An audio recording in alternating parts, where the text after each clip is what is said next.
We begin with James Brown of CBS Sports on assignment for 60 Minutes.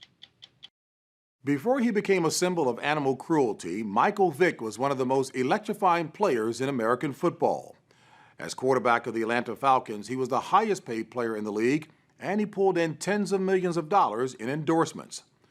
But it all came to an abrupt end 2 years ago when police raided a farm Vick owned in Virginia and uncovered an illegal dogfighting operation. He eventually pled guilty to bankrolling the enterprise and participating in every aspect of it, including killing dogs that refused to fight. He was sentenced to 2 years in prison and eventually declared bankruptcy. Last month, he was released and conditionally reinstated into the NFL. Friday, at a press conference in Philadelphia, it was announced he'd be playing for the Philadelphia Eagles after signing a 2-year contract with the possibility of earning nearly $7 million. Tonight, in his first interview since going to prison, Michael Vick explains what he did, why he did it, and how he says he's changed. The first day I walked into prison and they slammed that door, I knew, the magnitude of the decisions that I made and the poor judgment and what I, allowed to happen to the animals. And, it's no way of, explaining, the hurt and the guilt that I felt. And that was the reason I cried so many nights, and that put it all into perspective. You cried a number of nights. Yeah. About? What I did, being away from my family, letting so many people down, let myself down, not being out on the football field, being in a prison bed, in a prison bunk, writing letters home. That wasn't my life. That wasn't the way that things were supposed to be. And all because of the so-called culture that I thought was right. And I thought it was cool, and I thought it was, it was fun and it was exciting at the time. It all led to me laying in a prison bunk by myself, with nobody to talk to but myself. Who do you blame for all of this? I blame me. Michael Vick was a human highlight reel with a powerful arm, blazing speed, and an uncanny ability to elude tacklers. He's the only quarterback in NFL history to rush for over 1,000 yards in a season, though he was injured a lot and never lived up to the high expectations in Atlanta. Very few people knew what was happening in his life off the field.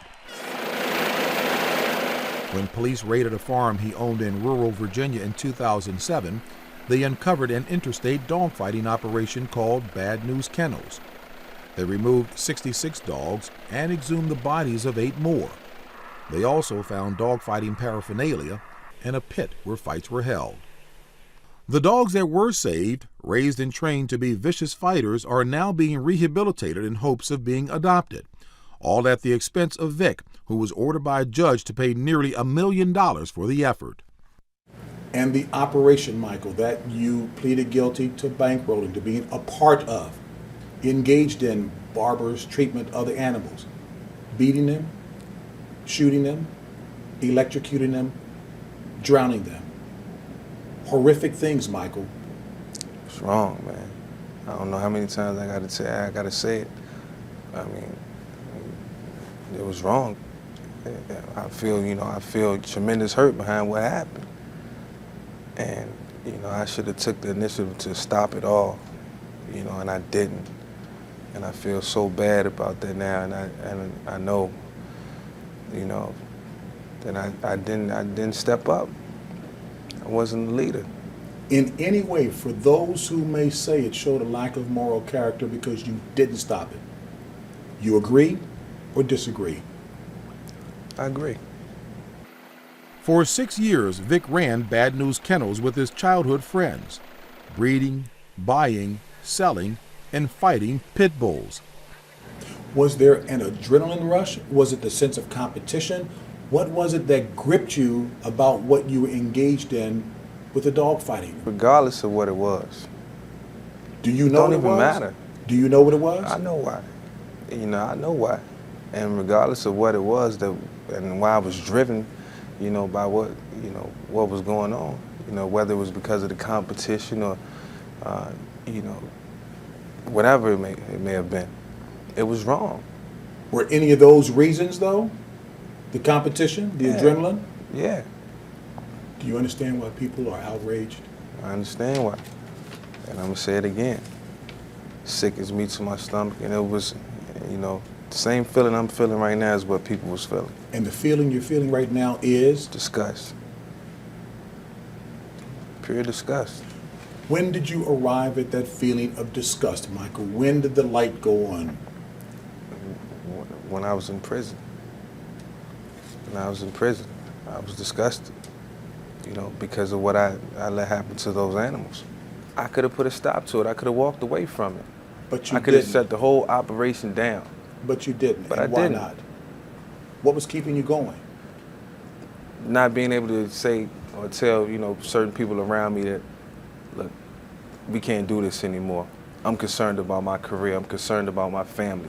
So for the cynics who will say, you know what, I don't know, Michael Vick might be more concerned about the fact that his career was hurt than dogs were hurt.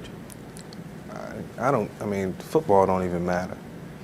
You know, that's a Losing sad a $135 million contract It don't doesn't matter? It don't matter. It don't matter. Why I not? deserve to lose that because of what I was doing. You deserve to lose it. Yeah, I deserve to lose it.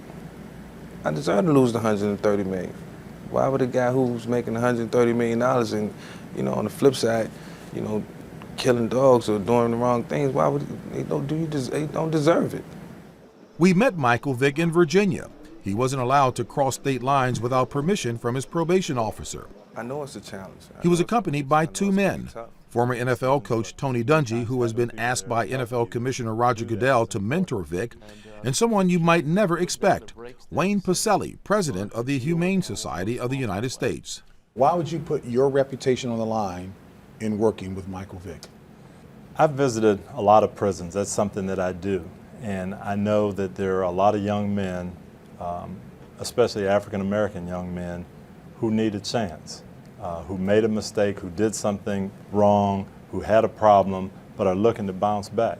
That's what I've always been concerned about, not just for Michael Vick, but for hundreds of guys that I've talked to. Pacelli's relationship with Vick is even more unlikely. His organization provided evidence that helped put Vick in prison. While Pacelli says he remains skeptical, he nevertheless enlisted Vick as an anti-dogfighting ambassador.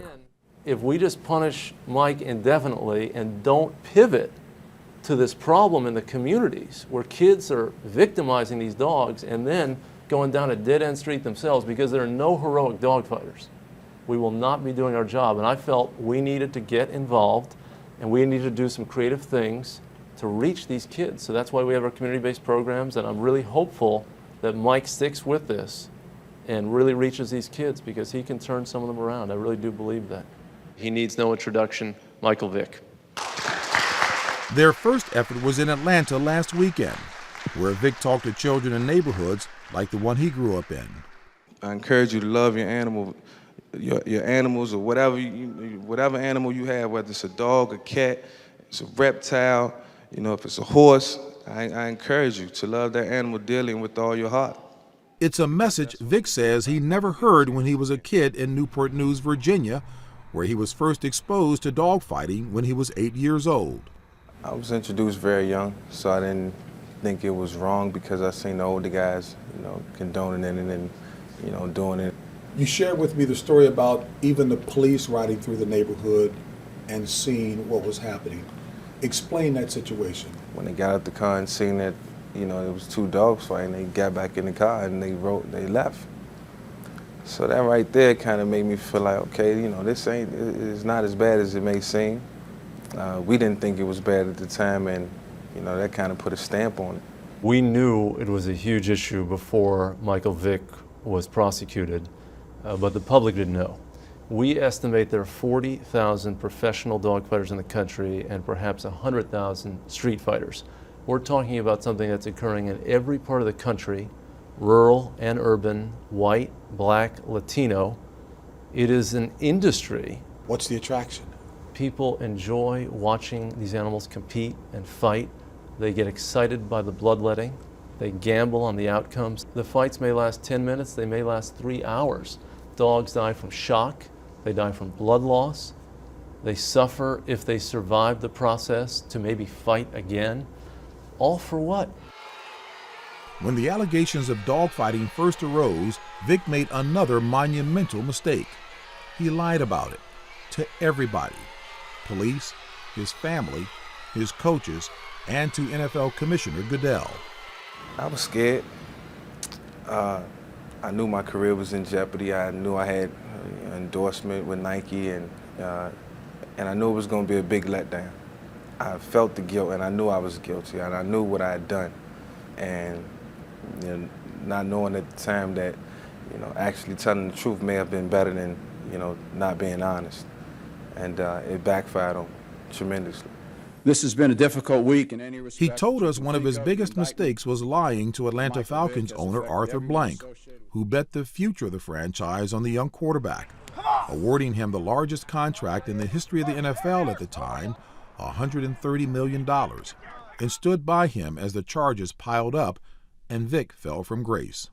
Fair to say that you broke his heart? Definitely.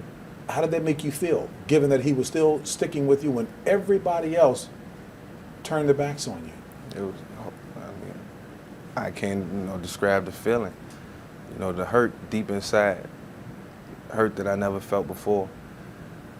Knowing that I disappointed him, knowing that he had given me every opportunity to come to him and reach out whenever I needed him.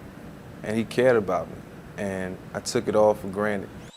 He also took his own talent for granted.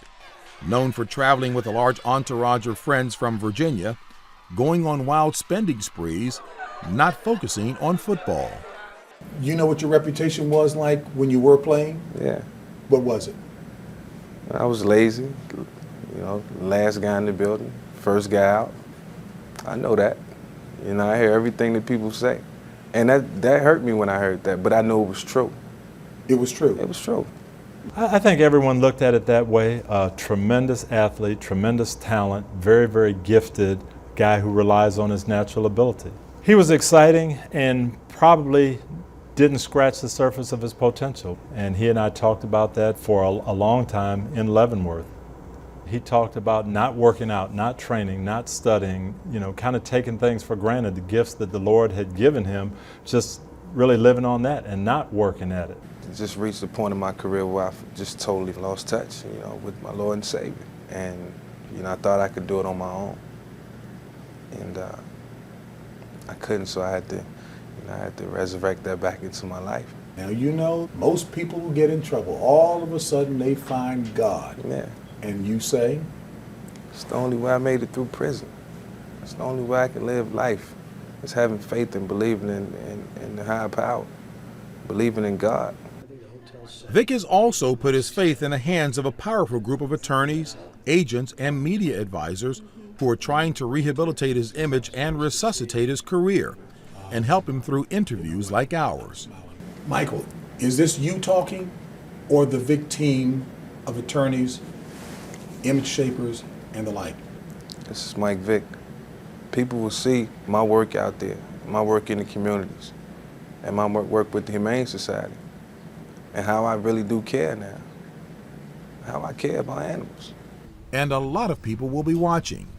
The NFL Commissioner's decision to permanently reinstate him is pending, and the Humane Society has high expectations.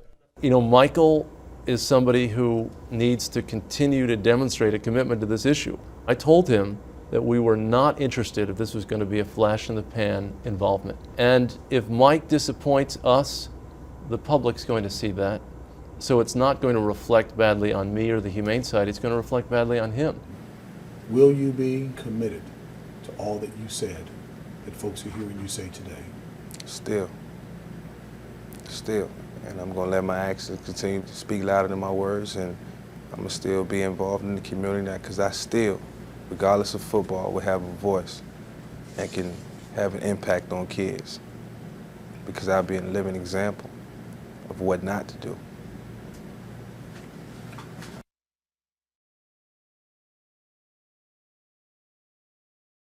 .com.